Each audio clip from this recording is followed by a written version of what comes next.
Sampun. Bismillahirrahmanirrahim. Assalamualaikum warahmatullahi wabarakatuh. Nah, Waalaikumsalam Waalaikumsalam warahmatullahi wabarakatuh. Dari sini kami dari kelompok 1 tentang menjelaskan sedikit aja menjelaskan tentang pres sebelum kemerdekaan. Nah, secara pres sebelum kemerdekaan itu diawali dengan munculnya berbagai media pres yang dipelopori oleh bangsa Eropa khususnya Belanda. Selain itu ada juga media pres yang diterbitkan oleh kaum Indonesia, kaum Belanda. Dalam sejarah tersebut dia menyebutkan dengan pres kolonial. Selain menggunakan bahasa Belanda, pres kolonial ini menggunakan bahasa Melayu dan bahkan ada juga yang menggunakan bahasa daerah. Selain membawa kepentingan pres selain membawa kepentingan atau misi pada pres tersebut, misi yang dibawa adalah misi misionaris, yaitu penyebaran dari agama Kristen. Mungkin ada yang ditanyakan, langsung saja.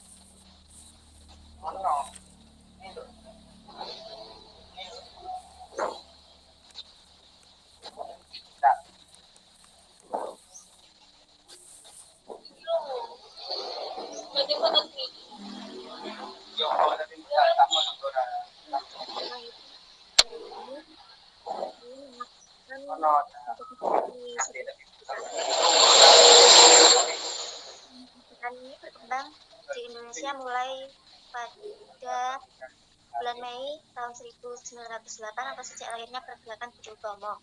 Pers pada masa ini merupakan sarana komunikasi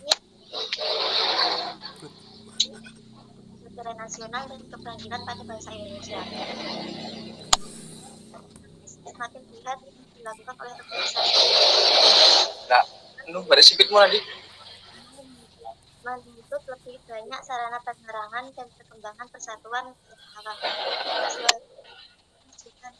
Perjuangan memerdekakan Indonesia juga dilakukan oleh wartawan. Waktu itu munculnya berbagai cetak dan surat kabar seperti Benih Merdeka, Soraya Rakyat Merdeka, Pikiran Rakyat, Daulat Rakyat, Suro Umum, dan sebagainya, serta Organisasi Persatuan Jurnalis Indonesia atau PERJI.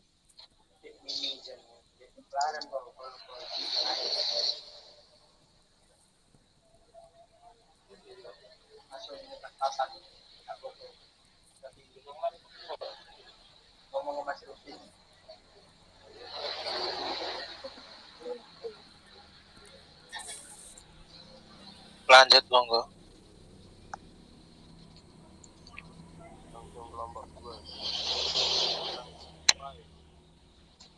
Ya, gak langsung pertanyaan aja. Oke. Langsung pertanyaan nih. Ya, langsung pertanyaan aja. Biar enteng. Saya mau bertanya untuk kelompok 1, apakah pers pada masa sebelum kemerdekaan hanya membahas kejadian di Indonesia saja?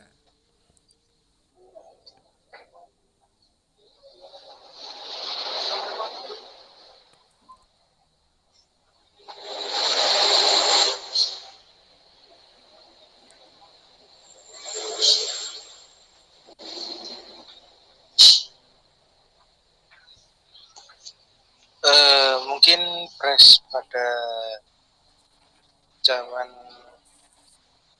kemerdekaan sebelum kemerdekaan itu tidak hanya membahas tentang Indonesia saja, itu kan dipelopori oleh bangsa Belanda. Mungkin dulu itu kontennya atau isi dari presnya atau media cetaknya atau yang lain-lain itu seputar kehidupan orang-orang Eropa atau orang-orang Belanda pada zaman dahulu, berkaitan dengan kehidupannya di masyarakat Indonesia. Kabarnya koran pertama di Indonesia bernama Batavia Noveles, itu yang terbit pada bulan Oktober 1744. Mungkin seperti itu. Baik, terima kasih Mas Isam.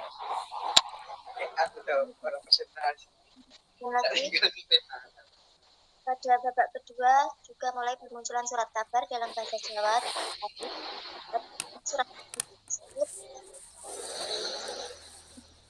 Indonesia ini masih dipimpin oleh orang-orang di Eropa. Bisa dilanjut.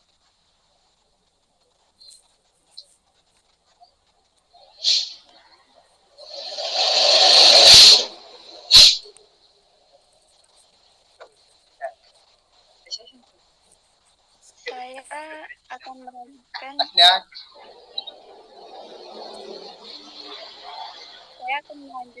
materi untuk kelompok 2. Materi kelompok 2, Pres Orde Lama. Pada era ini harus tuntut pada satu tangan, yaitu di bawah kekuasaan Bung Karno. Apalagi kekuatan PKI saat itu di MPR berhasil mengukuhkan Soekarno menjadi presiden seumur hidup. Soekarno juga memenjarakan tokoh-tokoh pers dan tokoh-tokoh lainnya tanpa proses hukum dan membredeli segala penerbitan yang berlawanan dengan garis politik Nasakom. Oke, saya akan melanjutkan materi untuk kelompok 2 tentang pers di era setelah kemerdekaan. Pada tahun 1945, tepatnya pada 44 hari tepat pada tanggal 1 Oktober, berdiri Harian Merdeka dan disusul oleh surat kabar lainnya. Dan pada tahun 1949 sampai 1955, media cetak terus bertambah karena dipergunakan oleh partai politik. Kebutuhan terus meningkat karena adanya kebutuhan politik sebelum pemilihan umum. Namun pada tahun 1959, terbitan pers mengalami penurunan hingga 324 terbitan saja. Dilanjut tahun 1960 sampai 1966, jumlah pers terus meningkat karena keadaan politik yang memanas pada masa itu. Setelah kejadian serangan G30 SPKI, surat kabar yang ada ditutup oleh pemerintah. Mungkin itu penjelasan dari kelompok 2 tentang pers setelah kemerdekaan dan Orde Lama. Apakah teman-teman ada yang ditanyakan? Saya bertanya. Siapa? Dita Puji Kumarahayu. Mengapa Soekarno menangkap para tokoh pers dan politik pada masa Orde Lama?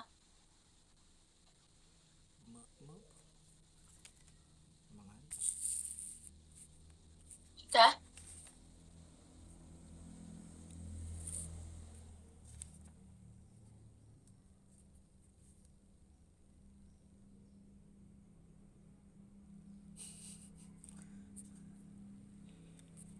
Bisa diulang tadi pertanyaannya apa?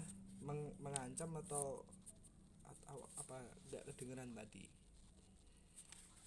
Mengapa Soekarno menangkap para tokoh pers dan politik pada masa Orde Lama?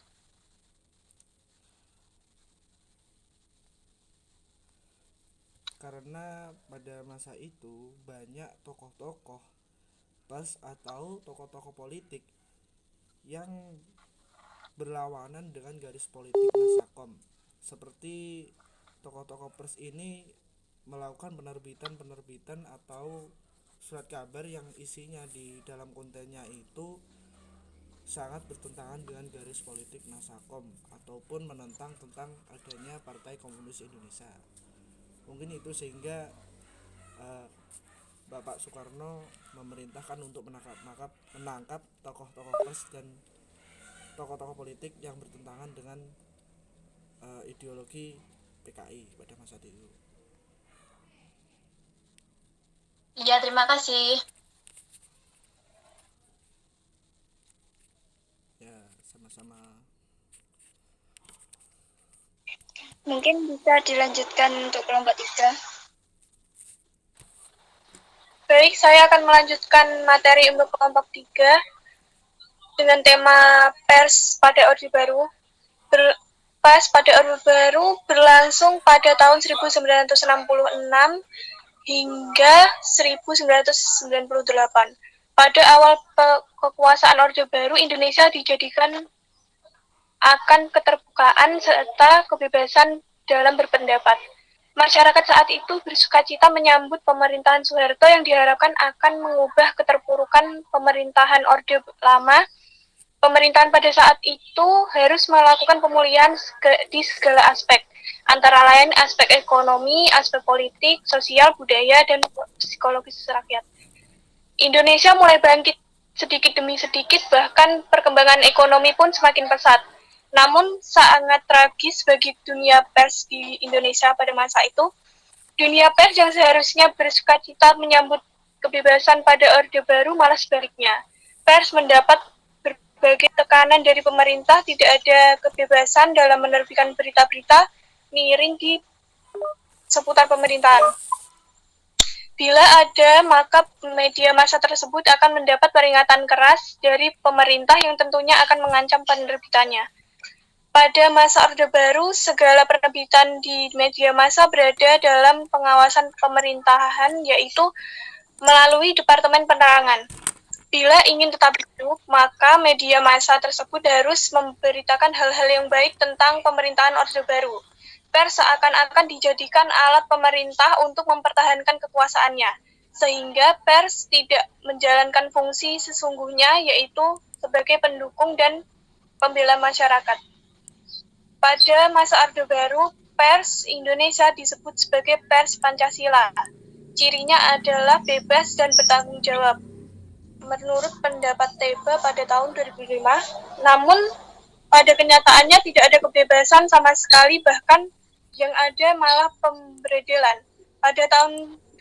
Pada tanggal 21 Juni 1994, beberapa media massa tersebut seperti Tempo, Detik, dan Editor dicabut surat izin penerbitannya, atau dengan kata lain dibredel setelah mereka mengeluarkan laporan investigasi tentang berbagai masalah penyelewengan oleh pejabat di berbagai negara. Pemberedelan itu diumumkan langsung oleh Hermoko selaku Menteri Penerangan pada saat itu. Meskipun pada saat itu pers benar-benar diawasi secara ketat oleh pemerintah, namun ternyata banyak media massa yang menentang politik serta kebijakan-kebijakan pemerintah. Dan perlawanan itu ternyata belum berakhir. Tempo misalnya berusaha bangkit setelah pemberedelan bersama para pendukungnya yang anti rezim Soeharto.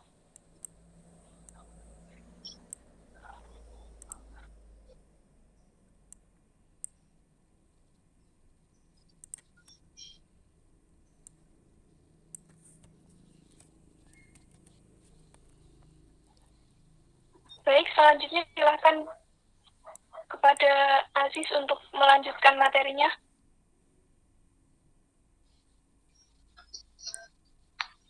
Sementara itu, Dewan Pers yang merupakan lembaga yang menaungi pers di Indonesia hanyalah dibuat pemerintah untuk kepentingan pemerintah saja, bukan untuk melindungi insan pers dan masyarakat. Dewan Pers akan kehilangan fungsinya dan hanya formalitas belaka. Sesuai UU Pers nomor 40 tahun 1999, Dewan Pers adalah lembaga independen yang dibentuk sebagai bagian dari upaya untuk mengembangkan kemerdekaan pers dan meningkatkan kehidupan pers nasional. Adapun tujuan fungsi Dewan Pers antara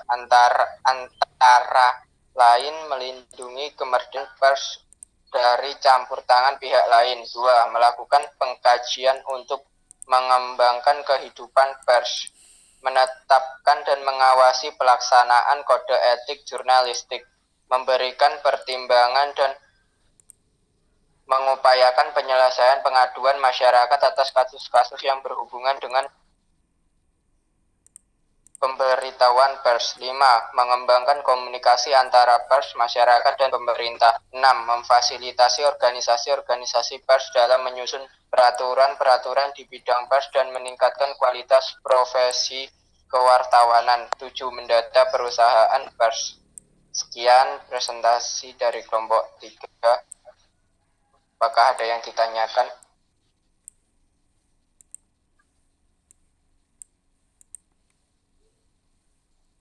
Saya mau bertanya. Iya, silakan. Silahkan. Jelaskan proses penggabungan partai politik pada masa Orde Baru. Sudah.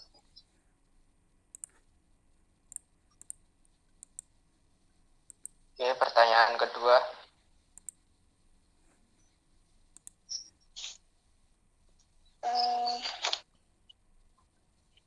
Tekanan apa yang Pres dapatkan ketika Orde Baru? Terima kasih.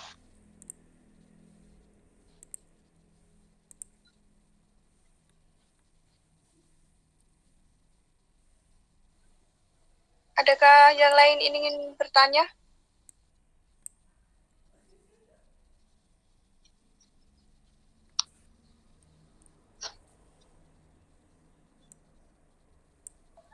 Baik, saya jawab dulu pertanyaan pertama.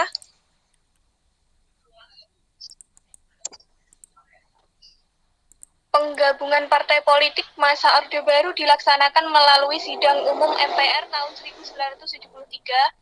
9 partai politik digabungkan menjadi 2 partai berdasarkan pandangan politiknya. NU, Parmusi, Perti, dan PSSI digabungkan menjadi PPP atau Partai Persatuan Pembangunan. NI, Partai Katolik, Parkindo, Partai Murba, dan IPKI digabungkan menjadi PDI atau Partai Demokrat Indonesia.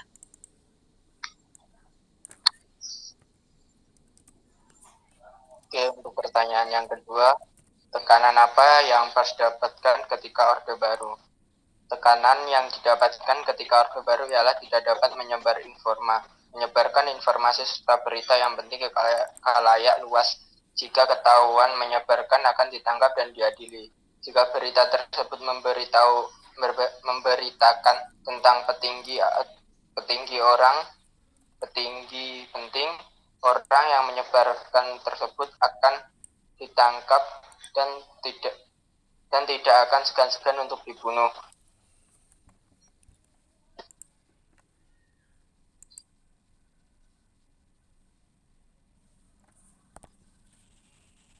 Apakah sudah bisa dimengerti? Sudah, terima kasih. Ya. Oke, sekian dari kelompok kami. Silakan selanjutnya. Selanjutnya, materi yang keempat yaitu sejarah pers di era reformasi sampai sekarang. Pers telah memainkan peran sentral dengan memasak dan menyebarluaskan informasi yang diperluaskan untuk penentuan sikap dan memfasilitasi pembentukan opini publik dalam rangka mencapai konsensus bersama atau mengontrol kekuasaan penyelenggaraan negara. Kehadiran pers saat ini dianggap sudah mampu mengisi kekosongan ruang publik yang menjadi celah antara penguasa dan rakyat. Selanjutnya, Mas Ali. Saya akan melanjutkannya. Ketika era reformasi tahun 1998 digulirkan di Indonesia, pers nasional bangkit dari keterpurukannya dan keran kebebasan pers dibuka lagi, yang ditandai dengan berlakunya Undang-Undang Nomor 40 Tahun 1999 sebagai kendala yang membuat pers nasional terpasung dilepaskan dari SIUUP, Surat Izin Usaha Penerbitan Pers, yang berlaku di era Orde Baru tidak diperlukan lagi. Siapapun dan kapanpun dapat menerbitkan penerbitan pers tanpa syarat yang rumit. Pers dalam era reformasi tidak perlu takut kehilangan izin penerbitan jika pengkritikan pejabat baik sipil maupun militer. Ada yang ditanyakan untuk kelompok 4? 2 saja. Baik, saya izin bertanya. Dari Mbak. Miftahul Imaniyah. Ya. Pada masa era reformasi, B.J. Habibie mengeluarkan kebijakan unpredictable bagi pers, iya kan? Apa sih kebijakan itu? Selanjutnya, Ya, mau bertanya, ya Mas Aziz. tujuan dari reformasi itu apa? Ya, Baik, saya akan bertanya. Di dalam materi ada kalimat bangkit dari keburukannya. Itu kok bisa mengalami keburukan? Apakah ada unsur penyalahgunaan di dalam pers? Jika ada, sebutkan. ya terima kasih. Saya akan menjawab pertanyaan dari Mas Aziz dahulu. Yang pertama, melakukan perubahan dalam upaya memperbaiki nilai-nilai kebangsaan. Yang kedua, menata ulang seluruh sistem pemerintahan dan konstitusinya. Yang ketiga, melakukan perbaikan di segala bidang. Apakah paham, Mas Aziz? Iya, paham. Selanjutnya akan dijawab oleh Mas Ali dari pertanyaan dari Mbak Miftah. Akan menjawab pertanyaan dari Miftah. Kebijakan BJ apabila ia memberikan kebijakan yang tidak bisa ditebak akan beresiko yang tinggi. Pasalnya saat itu adalah awal era reformasi di mana seluruh rakyat menyoroti kebijakan pemerintahan. Seperti itu.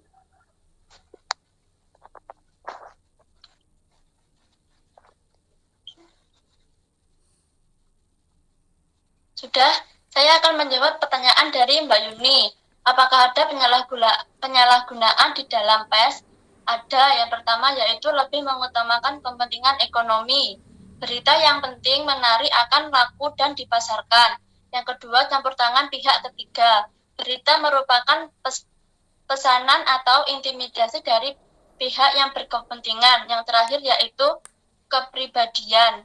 Tidak mencerminkan kepribadian bangsa serta insan pers yang bertanggung jawab. Saya kembalikan ke moderator.